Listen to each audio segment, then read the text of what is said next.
welcome to Whispers of Ink.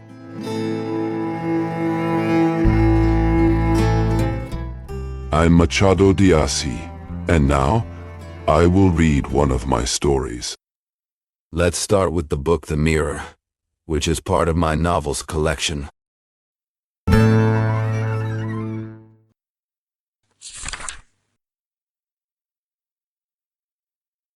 Single Chapter. Single Chapter 4, or 5 gentlemen were discussing various important questions one evening, without any disagreement disturbing their calm. The house stood on the hill of Santa Teresa, and the room was small, lit by candles, whose glow blended quietly with the moonlight coming in from outside. Between the city below, full of its noise and adventures, and the sky above, where stars blinked gently through a clear and peaceful air, sat our 4 or 5 thinkers, calmly solving the hardest mysteries of the universe.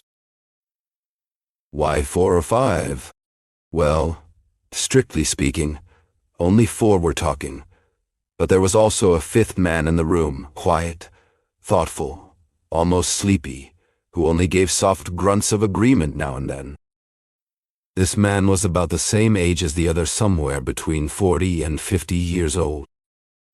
He came from the countryside, had money, was smart, reasonably well educated, and seemed both clever and sharp-tongued. He never joined the debate, and when asked why, he would jokingly say that discussion is just politeness dressed up as fighting an animal instinct we inherited. He would add that angels like seraphs and cherubs never argued, and yet they were the perfect, eternal spirits. Since he gave this same answer again that night, one of the men challenged him and dared him to prove what he said, if he could. Jacobina, that was his name, thought for a moment and replied, "Now that I think about it, maybe you're right after all." And just like that, in the middle of the night, this stubborn man finally spoke not for 2 or 3 minutes, but for 30 or 40. As the conversation twisted and turned, it eventually landed on the nature of the soul, a topic that sharply divided the 4 friends. Jacobina leaned back in his chair, the glow of his cigar flickering in the dim light of the room. He looked around at the faces of his friends, all eager to hear what he had to say. The conversation had grown wild and tangled, with so many opinions flying that even simple agreement felt out of reach. One of the men, growing impatient, turned directly to Jacobina. "Come on, Jacobina," he said, "give us your opinion." "Just a guess, if nothing else." Jacobina shook his head slowly. "No guesses, no opinions," he replied. "Either might start another argument, and as you know, I don't argue. But if you can sit quietly for a while, I can tell you a story from my own life, Eon, that will make everything perfectly clear." He paused, took a long drag from his cigar, and exhaled a thin line of smoke before continuing. "To begin with," he said, "no person has just one soul. Each of us carries 2. There was a brief silence. Someone let out a soft laugh, thinking it a joke. "That's right," Jacobina said firmly. 2 souls. Every human being walks through life with not 1, but 2 souls. One looks outward from the inside to the outside. The other looks inward from the outside to the inside. The group shifted uncomfortably, some exchanging confused glances. A few opened their mouths to speak, but Jacobina raised a hand. "Feel free to be shocked," he told them. "Open your mouths wide, shrug your shoulders, do whatever you like. But don't interrupt me. If you do, I'll finish this cigar and go to bed."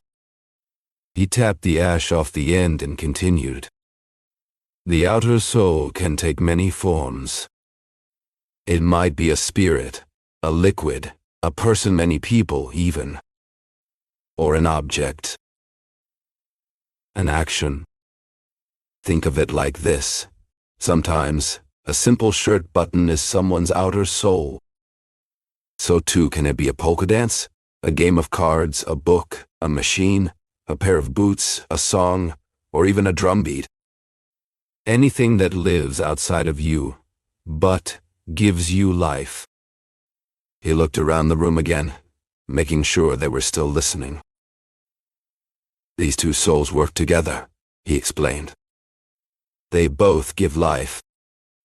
Together, they complete the person. You could say a human being is like an orange who halves joined as one. Lose one half, and you lose half your life. In some cases, losing the outer soul means losing everything. He took a sip of water and then added, take Shylock, for example. That name hung in the air like a bell tolling. The outer soul of that Jew, Jacobina went on, was his gold. When he lost it, he died inside. Listen to his words when he speaks to Tubal, I shall never see my money more. There is some of thy kindness thou showest me that makes me weep, and later, he says, thou stickst a dagger in my heart. That's how it felt to him. Losing his gold, the thing that gave him life, was like being stabbed. Jacobina lowered his voice slightly. But remember this, he warned.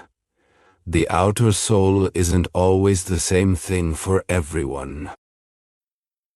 It changes. It moves. And if you're not careful, it can vanish without warning. He sat back again, letting his words settle over the room like dust after a storm. I don't know. No, sir. It changes in nature and condition. I'm not referring to those all-consuming souls like one's homeland, the kind Camus spoke of when he said he would die for it, or power, which was the outer soul of Caesar and Cromwell. Those are strong and exclusive souls. But there are others just as strong that are changeable by nature. There are gentlemen, for example, whose outer soul, in their early years, was a rattle or a wooden horse, and later became a church charity post, let's say. As for me, I personally know a lady very charming, I must say, who changes her outer soul 5 or 6 times a year. During opera season, that's her passion, but once it ends, her outer soul changes again. A concert, a ball at the casino, the Ovidor Street promenade, or a trip to Petropolis. Excuse me, who exactly is this lady? She is related to the devil himself, and goes by the same name. Her name is Legion. And there are many others like her.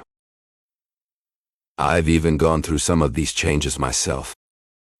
I won't tell you all the stories, because that would take too long. I'll just stick to the episode I mentioned earlier. It happened when I was 25. The 4 friends, eager to hear the promised story, completely forgot the debate they had been having. Oh, sweet curiosity. You are not only the soul of civilization, but also the fruit of Peace, a divine fruit, tastier than the legendary apple of mythology. The room, once noisy with philosophical and metaphysical arguments, now fell silent, like a still ocean. All eyes were on Jacobina, who adjusted the tip of his cigar and gathered his thoughts. Then he began his tale. I was 25 years old, poor, and had just been appointed as an ensign in the National Guard. You can't imagine how big that news was in my house. My mother was so proud, so happy. She called me her ensign. My cousins and uncles were all genuinely joyful. Pure, sincere happiness filled our home. Back then, the village had its share of sore losers, plenty of crying and teeth grinding. Just like in the Bible land. All because there were too many people after the same position and most of them missed out. I think part of their anger didn't even make sense. It came just from seeing someone else get chosen. I remember some friends of mine who suddenly started giving me cold looks for a while. But on the flip side, plenty of others were genuinely happy for me. Proof. Almost all my uniforms gifted by friends and family. One of my aunts, Donna Marcolina, the widow of Captain Pisana, lived far away from town, on a quiet and lonely farm. She wanted to see me in uniform and asked me to come visit her wearing it. So I went, with a young servant boy to keep me company. He went back to the village after a few days, because as soon as Aunt Marcolina saw me at the farm, she wrote to my mother saying she wouldn't let me go for at least a month. And then she hugged me tight. She also called me her lieutenant. Thought I was quite the handsome young man. Since she was a bit playful by nature, she even said she envied the girl who'd end up marrying me. Swore there wasn't another guy in the whole province better than me. And that's all she called my lieutenant this, lieutenant that, every hour of the day. I begged her to call me Joãozinho again, like when I was little. But she shook her head and shouted, "No, I was lieutenant, sir." Her brother-in-law, the late Pasana's brother, who also lived there, did the same. He always said lieutenant, sir, not jokingly but completely serious, and right in front of the slaves, who naturally followed suit. At the dinner table, I got the best seat and was served first, no exaggeration. And if you think that was the peak of her excitement, wait till I tell you this. Aunt Marcolina was so thrilled that she ordered a huge mirror to be placed in my room. It was an amazing, expensive piece that stood out from everything else in the house, where the furniture was plain and simple. I was 17 when my godmother gave me the mirror. She had inherited it from her mother, who supposedly bought it from one of the noble Portuguese ladies who came to Brazil in 1808 with King João's court. I never knew how much truth there was in that story. It was just family tradition. The mirror was clearly old, but you could still see traces of gold on its frame, worn away by time. There were dolphins carved into the top corners, pieces of mother of pearl, and other artistic touches made by someone who clearly loved their craft. It was all old-fashioned, yes, but still elegant. Was it a big mirror? Yes, very big. And giving it to me was a huge gesture, because it had always hung in the living room, the best piece in the house. But nothing could change her mind. She said it wasn't missed, only needed for a few weeks, and finally that the lieutenant deserved it more than anyone else. The truth is, all those little acts of affection, attention, kindness shamed me completely. My youth helped, of course.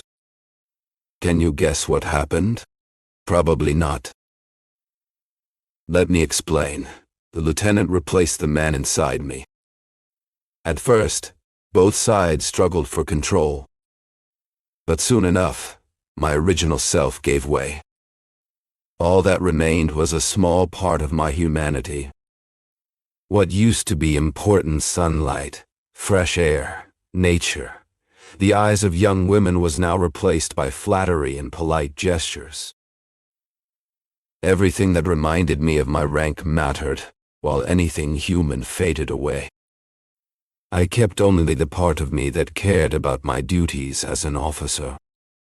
The rest vanished into thin air, forgotten. You find that hard to believe, don't you?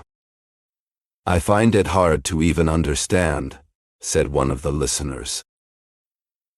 You'll get it soon.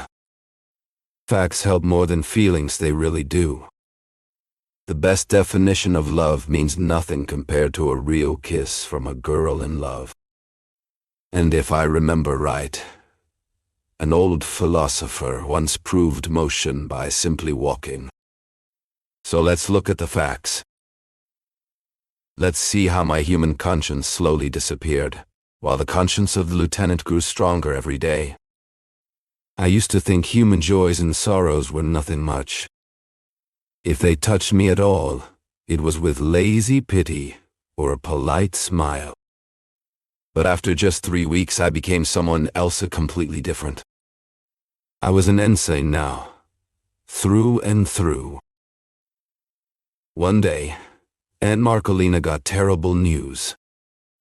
One of her daughters, married to a farmer living 5 leagues away, had fallen seriously ill and was near death. That was it. Goodbye, nephew. Goodbye, ensign. She was a devoted mother and quickly made plans to travel. She asked her brother-in-law to go with her and asked me to look after the farm. I think if she hadn't been so upset, she might have done the opposite, left her brother-in-law behind and gone with me instead. But as things were, I stayed alone, only a few slaves left in the house. I must admit, right away I felt a heavy weight inside, like suddenly being locked inside 4 cold prison walls. My soul, once wide open, now shrank inward. Now it was limited to the company of a few dull minds. The ensign still lived inside me, but life felt less intense, my conscience weaker. The slaves showed more politeness, a kind of humble respect that partly made up for the absence of family affection and daily closeness. That very night, I noticed how they seemed even more respectful, cheerful, and eager to praise me. No alferez, they kept saying over and over. And no alferez is handsome. And no alferez will be a colonel. No alferez will marry a beautiful girl, daughter of a general. It was a chorus of compliments and predictions that left me speechless. Ah, deceivers! How could I know their secret plan? To kill me? At least that would have been quick. Was it something worse? Listen carefully. The next morning, I woke up completely alone. Those villains, tempted by others or acting on their own, had decided to run away during the night. And they did. I was left alone, totally alone, surrounded by 4 walls, staring at an empty yard and abandoned fields. Not a single human breath around me. I ran through the whole house, the slave quarters, everywhere nothing, nobody, not even a little boy. Just some chickens, a pair of mules standing still like philosophers, shaking off flies, and 3 oxen. Even the dogs had gone with the slaves. Not a single human soul. Do you think this was better than dying? No, it was worse. Not because I was scared. I swear I wasn't afraid at all. I was even a bit bold, so much so that I felt nothing during the first few hours. I was sad because of what happened to Aunt Marcolina. I was also confused, not sure whether I should go to her and tell her the bad news or stay and look after the house. I chose the second option, not wanting to leave the house alone, and because if my sick cousin was already making her mother suffer, I would only make things worse without helping at all. Finally, I waited for Uncle Pisana's brother to come back either that day or the next, since he had already been gone for 36 hours. But the morning passed without any sign of him. And in the afternoon I began to feel as if I had lost all strength, as if I could no longer feel my own body. Uncle Pisana's brother didn't come back that day, nor the next, nor at all that week. My loneliness became enormous. Never had the days felt so long. Never had the sun burned the earth with such exhausting stubbornness. The hours ticked by like centuries on the old clock in the living room, whose pendulum swung, tick-tock, tick-tock, piercing my soul like a constant flick from eternity itself. Years later, when I read an American poem, I think it was by Longfellow, and came across that famous line, "Never, forever, forever, never," I confess, I shivered. I remembered those awful days. That's exactly how the clock at Aunt Marcolina's had sounded. Never, forever, forever, never. Those weren't just clock ticks. It was a conversation with the void, a whisper from nothingness. And then came the night. Not that the night was quieter. Tick-tock, tick-tock. The silence was the same as during the day. But now, at night, it felt heavier, like a shadow, like loneliness wrapping tighter or stretching wider. No one in the rooms, on the porch, in the hallways, in the yard. Not a soul anywhere. Was I scared? Maybe just a little. Oh, it would have been better if I could feel fear. At least that would mean I was alive. But what made this moment so strange was that I couldn't even feel fear, not the kind people usually understand. What I felt had no name. It was like being a dead man walking, a sleepwalker, or a mechanical doll. If I were dreaming, things changed. Sleep gave me relief, not because it felt like death, but for another reason. Let me try to explain. Sleep removed the need for an outside soul and let my inner soul come out. In dreams, I dressed up proudly, surrounded by family and friends who praised my charm and called me Alfiers. A friend from our house promised me a promotion to lieutenant, another to captain or major. All of that made me feel alive again. When I woke up, with daylight shining in, that dream world disappeared. My new, unique self faded away because my inner soul lost control. It had to wait for the other soul to return, but it wouldn't come back. I went outside, looked left and right, hoping to find some sign of its return. Sir Anne, do you see anyone coming? Nothing. Absolutely nothing. Just like in the French legend. Only dust on the road and grass on the hills. I returned home, nervous and desperate, and threw myself onto the sofa. Tick-tock, tick-tock.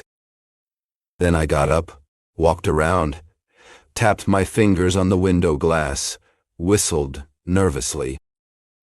Once, I thought about writing something, a political article, a novel, maybe even an ode. I didn't decide on anything. I sat down and scribbled a few words and random phrases on paper, planning to use them later in my writing. But the style, the rhythm, the voice just wouldn't come. It stayed far away, like Aunt Marcolina watching from a distance. Sir Anne. Nothing. Not a thing.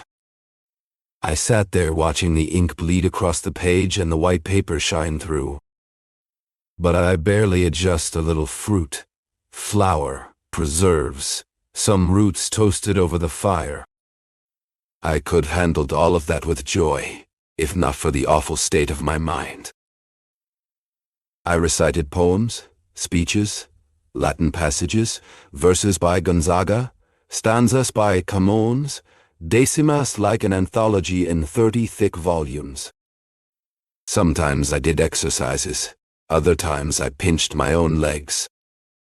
But that only left me sore or tired, nothing more. Everything was silent, deep, endless, crushing silence broken only by the constant ticking of the clock. Tick. Talk. Tick. Talk. Honestly, it was enough to drive anyone mad. And yet, things got worse. Let me tell you this. Ever since I had been alone, I hadn't once looked into the mirror. Not on purpose. Not because I had any reason, it was just something I didn't feel like doing. Maybe I was afraid of seeing two of me at once, here in this empty house. And if that explanation sounds true, then it shows how full of contradictions people really are. Because just 8 days later, I suddenly wanted to look into the mirror, exactly so I could see two versions of myself. I looked and stepped back. The glass itself seemed to be in league with everything else around me. It didn't show me clearly, fully, as I was. Instead, my image was blurry, faded, stretched out like a shadow of a shadow.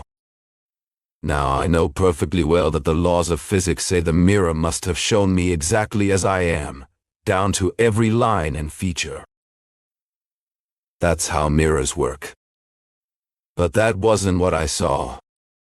That wasn't how it felt. That moment scared me. I blamed it on nerves, on being too tense for too long. I started to worry if I stayed longer, I might lose my mind completely. I'm leaving, I told myself. I lifted my arm in a sharp, annoyed motion, but also one full of decision, staring at the glass. The gesture was there but broken apart, twisted, incomplete. I began dressing quickly, whispering to myself, coughing without meaning it, shaking out my clothes louder than needed just to make some noise, to feel something. I kept glancing at the mirror from time to time. My reflection was always the same blurred lines, unclear shapes, as if my face were melting away. I went on dressing without thinking much of it. Suddenly, for no reason I could explain, I felt a strong urge, a spontaneous impulse. I had an idea. If you're curious, try to guess what it was. Tell us. I was staring at the glass with the desperation of a man searching for something lost. My face looked scattered, incomplete, like a cloud of disconnected marks. That's when it came to me. No, you'll never guess. But tell us already. I thought of putting on my Alfeer's uniform. So I did. I dressed completely in it. Then, since I was still standing in front of the mirror, I raised my eyes and I want to describe what I saw. The glass showed me my full figure. Every line was there, every contour perfect. It was really Methy Alferes. At last, I found my outer soul. That soul which had vanished with the lady of the house, that had scattered and disappeared with the slaves, it was now back, captured inside the mirror. Imagine a man, slowly waking up from a deep sleep. He opens his eyes, but sees nothing. Then he starts seeing, begins recognizing shapes and people, though not clearly. Finally he knows, this one is John, that one is Thomas, here is a chair, there's a sofa. Everything returns to how it was before sleep. That's exactly how it was for me. I stared at the mirror, walked from side to side, stepped back, made gestures, smiled in the glass, reflected everything. I wasn't a robot anymore. I was alive again. From that moment on, I changed. Every day, at a fixed hour, I would dress in my uniform and sit before the mirror, reading, watching, thinking. After 2 or 3 hours, I'd take off the clothes again. Thanks to this routine, I managed to get through 6 more days of loneliness without even noticing them. And when the others finally came back to life, the narrator had already gone downstairs.